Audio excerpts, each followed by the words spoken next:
Hello everyone, எல்லோரும் எப்படி இருக்கீங்க? இந்த ஆடி அமாவாசைக்காக 12 ராசி நேயர்களுக்கு டேரட் சொல்லக்கூடிய பிளஸ்ஸிங்ஸ் அண்ட் கைடன்ஸ் என்ன வருதுன்னு நம்ம பார்த்து தெரிஞ்சுக்கலாம்.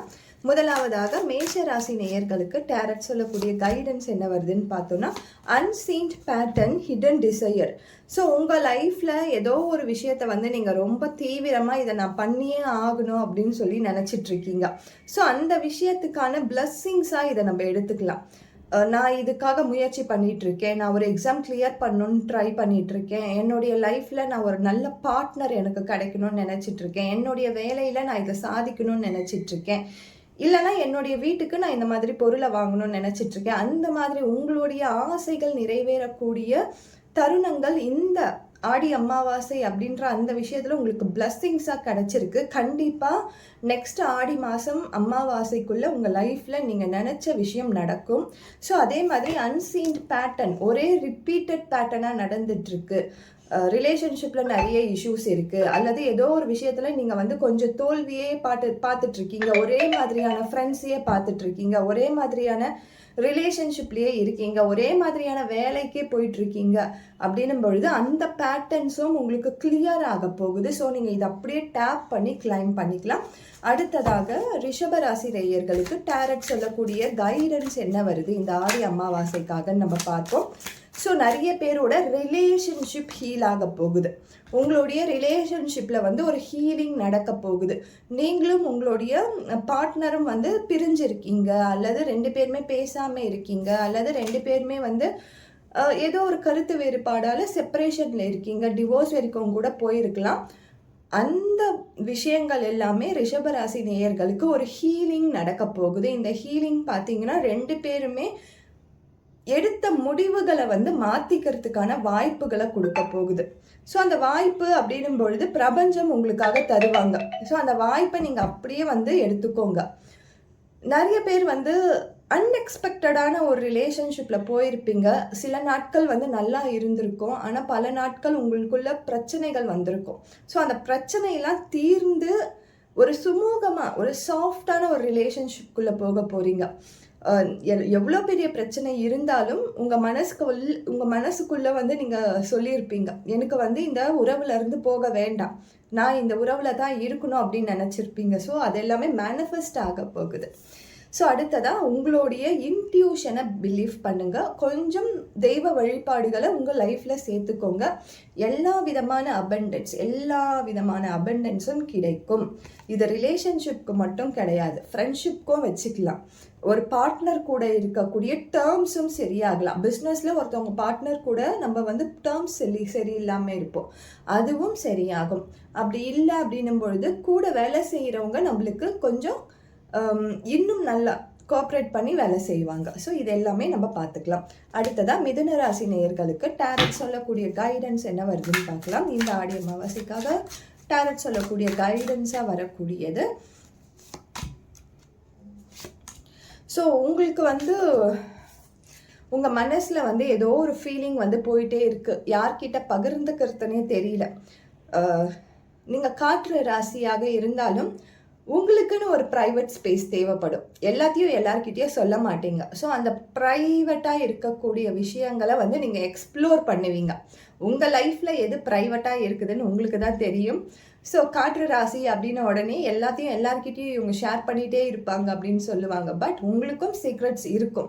ஸோ உங்கள் ஆழ் மனசில் ஒரு விதமான எண்ணங்கள் இருக்கும். ஸோ அந்த எண்ணங்களுக்கு கொஞ்சம் வேல்யூவேஷன் கொடுக்குற மாதிரியான விஷயங்கள் உங்கள் லைஃப்பில் நடக்கும். அது பெரிய பணங்கள் நீங்கள் சம்பாதிக்கிறதா கூட இருக்கலாம், வீடு கட்டுறதா கூட இருக்கலாம், ஒரு வண்டி வாகனம் வாங்குறதா கூட இருக்கலாம். ஏதோ ஒரு விஷயம் நீங்கள் யாருக்கோ தெரியக்கூடாதுன்னு நினைக்கிற விஷயங்கள் செயல்முறையில் நீங்கள் அதை செய்வீங்க. நம்ம சொல்லுவோம் இல்லையா, எது இருந்தாலும் வார்த்தைகளில் இருக்கக்கூடாது, ஆக்ஷனில் இருக்கணும்னு வாங்க இல்லையா, அது மாதிரி ஆக்ஷனில் நீங்கள் அதை நடத்த போகிறீங்க. ஸோ அதே மாதிரி அன்சீன்டு அன்மாஸ்க்டு ட்ரூத். நீங்கள் முகமூடி போட்டுட்டுலாம் யார்கிட்டையும் பேச மாட்டீங்க, முகமூடி போட்டுட்டுலாம் யார்கிட்டையும் பழக மாட்டீங்க. ஸோ ட்ரூ ஃபேஸ், இதுதான் என் முகம், இதை தான் நான் பண்ணுவேன், என் கேரக்டர் இதுதான் அப்படின்ற அந்த போல்ட்னஸ் உங்களுக்குள்ளே வரும். அது கண்டிப்பாக பெஸ்ட்டு ரிசல்ட்டை கொடுக்கும். யார்கிட்டையும் நம்ம போய் டபுள் கேம் விளையாடிட்டு இருப்பாங்க அப்படின்லாம் சொல்லுவாங்க, ஏன்னா காற்று ராசி. ஆனால் நீங்கள் பர்டிகுலராக என்ன பண்ணுறீங்கன்னா, என்னுடைய கேரக்டர் இதுதான் அப்படின்ற அந்த ஸ்ட்ரெயிட் ஃபார்வர்டான திங்கிங்குள்ளே போகிறதுக்கான வாய்ப்பு இது இருக்குது. ஸோ நான் முன்னாடியே மேஷ ராசிக்கு சொன்ன மாதிரி தான், உங்கள் ஆழ் மனசில் நீங்கள் சேர்த்து வச்சுட்டு இருந்த ஆசையெல்லாம் நிறைவேற போகுது. கண்டிப்பாக இந்த 1 இயர் பீரியட் நெக்ஸ்ட்டு ஆடி அமாவாசைக்குள்ளே கண்டிப்பாக உங்கள் லைஃப்பில் நிறைய விஷயங்கள் மாறி இருக்கும். ஸோ இதை நீங்கள் டேப் பண்ணி கிளைம் பண்ணிக்கோங்க. அடுத்ததாக கடகராசி நேயர்களுக்கு டேரட் சொல்லக்கூடிய கைடன்ஸ் என்ன வருதுன்னு பார்க்கலாம். கடகராசி நேயர்களுக்கான கைடன்ஸாக டேரட் ஆடி அமாவாசைக்கு தரக்கூடியது. So making peace. இப்போதைக்கு உங்கள் மனநிலையில் வந்து கொஞ்சம் எங்கன்னா ஒரு அமைதி கிடைச்சா நல்லா இருக்குமே அப்படின்னு போயிட்டுருக்கு. இப்போ கோச்சாரத்தில் பார்க்கும்பொழுது கூட்டு கிரகங்களாக உங்களுடைய ராசியில் தான் இருக்காங்க. ஸோ கூட்டு கிரகங்களாக இருக்கும்பொழுது சில நேரங்களில் அப்ஸ் அண்ட் டவுன்ஸ் கொடுத்துட்டே இருப்பாங்க. மனநிலையில் வந்து ஒரு போல்ட்னஸ் இருக்கும். நைட்டு பார்க்கும்போது இல்லை நான் அதெல்லாம் பண்ண மாட்டேன் அப்படின்ற அந்த மனநிலை ஏற்ற இறக்கங்கள் இருந்துக்கிட்டே இருக்கும். ஸோ அந்த ஏற்ற இறக்கங்களில் வந்து நம்மளுக்கு பிடிச்ச மாதிரி தான் லைஃப் இருக்கணும்னு அவசியம் கிடையாது. சில நேரங்கள் வந்து ஏதோ ஒரு சின்னதாக வந்து நெகட்டிவாக கூட நடக்கலாம். ஸோ உங்கள் மனசு வந்து இப்போ எதிர்பார்க்கறது ஒரு பீஸ், ஒரு அமைதியை தான் எதிர்பார்க்குது. எனக்கு வந்து எதுவுமே தேவையில்லை, இப்போதைக்கு கொஞ்சம் அமைதியாக இருந்தால் போதும், கொஞ்சம் வந்து நான் என்னுடைய சைலன்ஸில் இருந்தால் போதும், எனக்கு அமைதி கிடைச்சா போதும் அப்படின்னு நினச்சிட்ருக்கீங்க. கட்டாயம் அது உங்களுடைய லைஃப்பில் நடக்கும். ஸோ ஜெனிவனான ரிஸ்க், நான் ஏதாச்சும் ஒரு ரிஸ்க் எடுக்கணும்னு நினைக்கிறேன், ஏதாவது புதுசாக நான் வெஞ்சர்ஸ் ஓப்பன் பண்ணணும்னு நினைக்கிறேன், புதுசாக கம்பெனி மாறணும்னு நினைக்கிறேன் அப்படின்னும் பொழுது ஜெனிவனான ரிஸ்க் எடுங்க. ரொம்ப வந்து பிளைண்ட் ரிஸ்க்காக எடுக்க வேண்டாம். பிளைண்ட் ரிஸ்க் வந்து ரிசல்ட்டு கொடுக்க போகிறது கிடையாது. ஸோ நான் போல்டாக அட்டம் பண்ணி பார்க்குறேன், என்ன ஆகுதுன்னு பார்த்துக்கலாம், அந்த மாதிரிலாம் பண்ணாதீங்க. ஜெனிவன் ரிஸ்க், ஒரு கால்குலேட்டிவ் பண்ண ரிஸ்க் நீங்கள் எடுக்கிறீங்கன்னா கண்டிப்பாக உங்களுக்கு அது ஃபேவர் பண்ணும். அதுவே வந்து நான் ரொம்ப போல்டான பர்சன், நான் வந்து ட்ரை பண்ணி தான் பார்க்குறேன், என்ன ஆக போகுது, அதெல்லாம் பண்ணாதீங்க. அது உங்களுக்கு ரிசல்ட்டை கொடுக்காது. அதே மாதிரி ரியாலிட்டி, செல்ஃப் லவ் ரொம்ப முக்கியம். ரியாலிட்டியை அக்செப்ட் பண்ணிக்கோங்க. இப்போ ஏதோ ஒரு சிச்சுவேஷன் உங்கள் லைஃப்பில் போயிட்டுருக்குன்னா அந்த ரியாலிட்டியை அப்படியே அக்செப்ட் பண்ணிவிட்டு அதை மூவ் ஆன் பண்ணுறதுக்கான வாய்ப்புகளை பாருங்கள். ஏன்னா இப்போ இருக்க கிரக சேர்க்கை கொஞ்சம் அப்ஸ் அண்ட் டவுன்ஸை இமோஷ்னலாக நம்மளை டவுன் ஆக்கிறதுக்கான சான்சஸ் இருக்குது. ஸோ அதுக்கேற்ற மாதிரி நீங்கள் உங்களுடைய எண்ணங்களை உருவாக்கிக்கோங்க. கொஞ்சம் போல்டாகவே இருங்க. சிச்சுவேஷன் எது நடந்தாலும் உங்களுக்கு வந்து ரொம்ப பாதகமாலாம் போகாது. பட் அந்த பர்டிகுலர் டைம் அப்போ ஒரு ஸ்பீட் பிரேக்கை வந்து நம்ம தாண்டுற மாதிரி அந்த அப்ஸ் அண்ட் டவுன்ஸ் கண்டிப்பாக வரும். அது பெரிய பிரச்சனையே உருவாக்காது. ஸோ அடுத்ததாக சிம்மராசி நேயர்களுக்கு டேரட் சொல்லக்கூடிய கைடன்ஸ் என்ன வருதுன்னு நம்ம பார்க்கலாம். சிம்மராசி நேயர்களுக்கான கைடன்ஸாக என்ன வருது அப்படின்னு நம்ம பார்க்குறோன்னா, ஸோ உங்களுக்கு இப்போதைக்கு உங்கள் லைஃப்பில் இருக்க சிச்சுவேஷனுக்கு உங்களுக்கு தேவைப்படுறதே இன்னர் பேலன்ஸ் தான். உங்களுடைய மனநிலையில் ஒரு பேலன்ஸ் தேவைப்படுது. உங்களோட லைஃப்பில் ஒரு சமநிலை தேவைப்படுது. உங்களுடைய வாழ்க்கையிலையும் சரி, உங்களுடைய ஃபினான்ஷியல் கண்டிஷன்லேயும் சரி, நீங்கள் இருக்கிற காலகட்டத்திலையும் சிச்சுவேஷன்லேயுமே இந்த பேலன்ஸ் அப்படின்றது ரொம்ப தேவைப்படுது. நீங்கள் பணம் சம்பாதிக்கிறத விட அதை செலவு பண்ணுறதுல ஒரு பேலன்சிங்காக வச்சுக்கோங்க. நீங்கள் கால்குலேட்டிவான பர்சன் தான், இல்லைன்னு சொல்ல. ஸோ அந்த பேலன்ஸ் இருக்கும்பொழுது இன்னும் அழகாக வாழ்க்கையை நகர்த்தி கொண்டு போகலாம். எந்த இடத்துலையுமே இமோஷ்னலாக ஓவர் டூ பண்ணாமல் கொஞ்சம் சட்டிலாக இருக்கிறது நல்லது. ஸோ இது ரெண்டுமே நம்மளுக்கு ஒரே விஷயத்தை தான் சொல்லுது. ஃபேஸ் இன்னர் டோம்ஸ், உங்கள் மனசுக்குள்ளே இருக்கிற விஷயங்கள் நீங்களே ஓவர் திங்கிங் பண்ணிக்காமல் இருக்கிறது நல்லது. ஏன்னா நம்ம மனசுக்குள்ளே நிறைய விஷயங்கள் ஓடிக்கிட்டே இருக்கும். அது வந்து நம்மளுக்கு நிறைய புது ஒரே விஷயத்துக்கு புது ஆன்சர்ஸை கொடுத்துட்ருக்கோம். அதெல்லாம் உங்களுக்கு செட் ஆகாது. ஸோ அந்த டிரான்ஸ்ஃபர்மேஷனை எடுத்துக்கோங்க. எந்த விஷயம் நடந்தாலும் பரவாயில்ல, அது தவறாக நெகட்டிவான விஷயங்களே லைஃப்பில் நடந்தாலும் ஓவராக அதை பற்றி யோசனை பண்ணுறது, நீங்களே அதை பற்றி யோசனை பண்ணி சிந்திச்சுட்டே இருக்கிறது, அதெல்லாம் பண்ணாதீங்க. இந்த மாதிரி பேலன்சிங்காக இருக்க கற்றுக்கோங்க. அந்த சிச்சுவேஷன் உங்களை வந்து ஆக்குப்பை பண்ணாமல் இருக்கும். அந்த சிச்சுவேஷன் உங்களை வந்து ஆக்குப்பை பண்ணி அந்த சிச்சுவேஷனுக்குள்ளே நீங்கள் போகாமல் இருப்பீங்க. அந்த அவேர்னஸை கொண்டு வாங்க ஃபஸ்ட்டு. ஸோ சிம்மராசி நேயர்கள் வந்து போல்டாக இருப்பாங்க, ரொம்ப போல்டாக இருப்பாங்க. பட் அந்த சிச்சுவேஷனில் போய் அவங்கள ட்ராப்டாக மாட்டிப்பாங்க. இது அவங்கக்கிட்ட இருக்க ஒரு பெரிய மைனஸ்.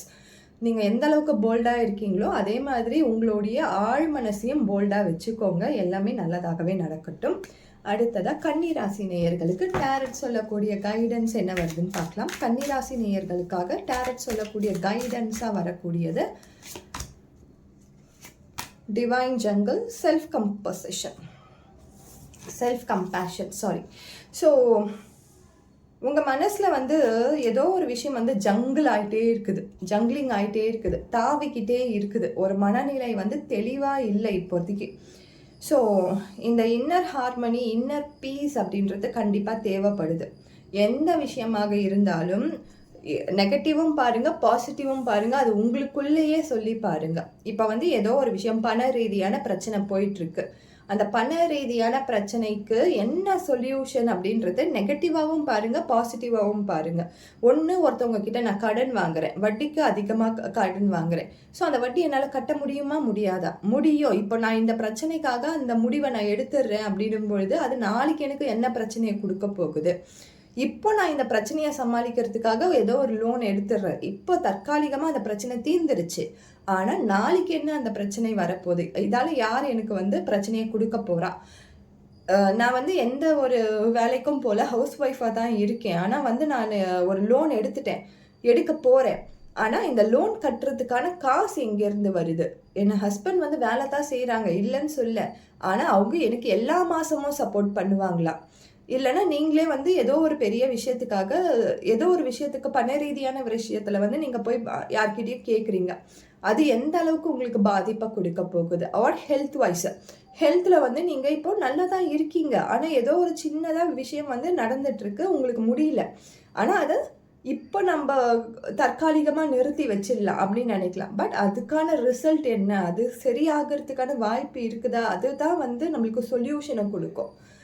ஸோ நம்ம எல்லாத்தையுமே நெகட்டிவாகவும் பார்க்கணும், பாசிட்டிவாகவும் பார்க்கணும். ரெண்டுத்தையும் பார்த்து உங்களுக்குள்ளே இருக்க முடிவை நீங்கள் எடுங்க. ஸோ அந்த தாட்ஸை நீங்களே தாவி தாவி தாவி இது இல்லை, அது இல்லை, இது இல்லை, அது இல்லைன்னு முடிவு பண்ணாதீங்க. எதனா ஒரு விஷயத்தை ஸ்டிக் ஆன் பண்ணுங்கள். Self compassion, growth mind settle இருங்க. எப்பயுமே வளர்ச்சி தான் நம்மளுடைய வாழ்க்கையை அடுத்த கட்டத்துக்கு கொண்டு போகும். ஒரே இடத்துல நின்றுட்டே இருந்தோம்னா நின்றுட்டே தான் இருப்போம். அதில் எந்த விதமான வளர்ச்சியுமே இருக்காது.